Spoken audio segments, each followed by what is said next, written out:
Welcome to the kitchen. I'm Chef Victoria Love, and today we're gonna make an Old English bread and butter pudding. This is so delicious. I was living in London when I was a student, and one of the very first things I ever made was a bread and butter pudding.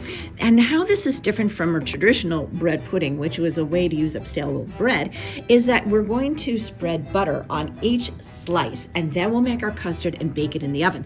So let me get everything mise en place, and I will show you how to make it. Hello friends, I appreciate you being here. Please watch the video to the end so you can see the whole recipe and help me out. Would you please click like and subscribe so I can keep bringing you more recipes. First thing, we're gonna dry out our bread. This is not stale, this was in the refrigerator, but I'm gonna put 10 slices of white bread. Now, if you wanna use a different style of bread, go right ahead, but this is the most traditional British style is the white bread. And we're gonna put it into a 300-degree oven and just toast it a little bit till it dries out. So probably about 8 minutes. Oh, and just a personal preference, I don't like to use the end pieces of the bread, but by all means, go ahead and do it.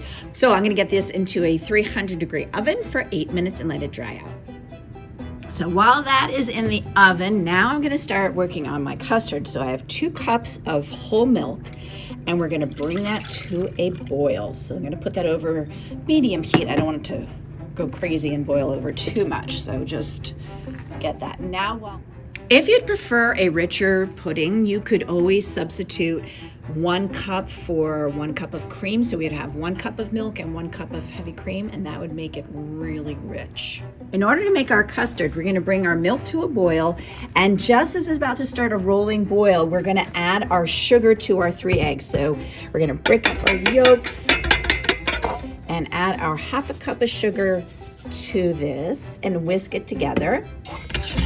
Don't do this step ahead of time. If you do that ahead of time, the sugar will do a sort of a chemical reaction with the eggs and start to burn them. So always wait until your milk is boiling for you to add the sugar to your yolks. So we're gonna whisk that up, and then we're gonna temper the milk into the eggs, which means you're just gonna add a little bit of that hot milk so it doesn't cook the eggs right away. So you add a little bit, and this is called tempering. We're tempering the eggs with the milk. And whisk that in vigorously, and now we can pour in the rest of our milk that's boiling, and this is how we're gonna be making our custard. So we're gonna whisk this all together, and then we're gonna pour it back into the pot and continue to cook it. I'm gonna switch to a wooden spoon, and then we're gonna cook it to what's called nappe. So you're gonna continue to cook this until it thickens to nappe, which means when you take the spoon out, it'll coat the back of it. So don't worry about all those bubbles, they'll disappear. We're gonna just keep cooking this on very low heat, and it takes a while, so be patient, but just keep stirring it because you don't want it to burn on the bottom of the pan, especially in the corners of the pan. Make sure you're scraping those corners out. And this will take a couple of minutes, so just be patient and keep working at it. Now we're waiting for it to come to nappe. We also want to add in our cinnamon and use the whisk to get that mixed in completely. There we go. Oh, it smells phenomenal.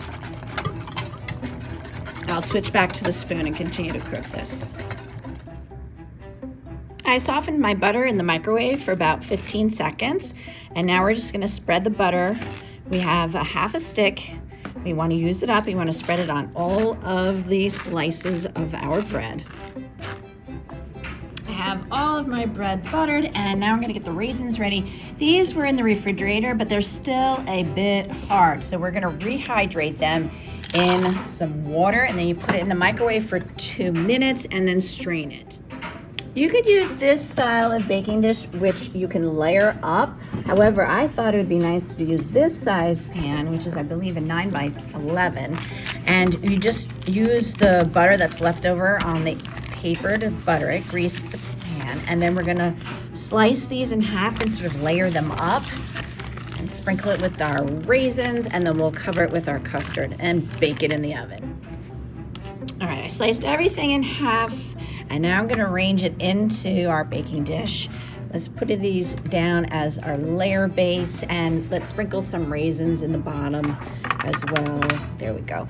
And then we want to just sort of layer this up on top of each other. There we go. And fill up our pan. See? Very simple.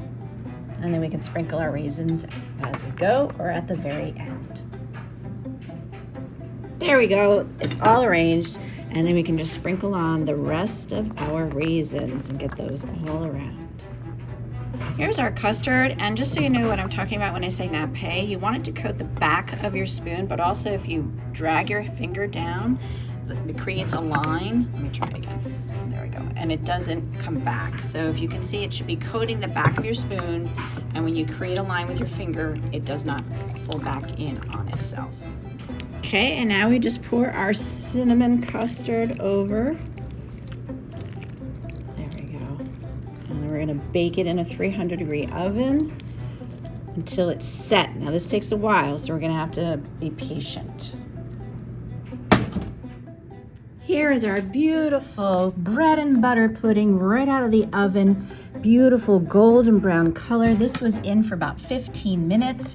And let's take a nice size serving out. I can't wait to take a bite. This looks phenomenal. Let's get that raisin. Oh, that was absolutely delicious. The cinnamon in there is phenomenal. And the golden brown edges are crispy on the bread, and the custard in there just melts it together. It would be even better with a scoop of vanilla ice cream, I must say. I just don't have any in the kitchen at the moment. But top yours with some whipped cream or vanilla ice cream, and this will be phenomenal. I hope you enjoyed this recipe, and please make it at home. And if you liked it, give me a thumbs up and click like and subscribe. I have over 485 videos on my YouTube channel, and I keep making about one a week, so come back and check them all out. Thank you.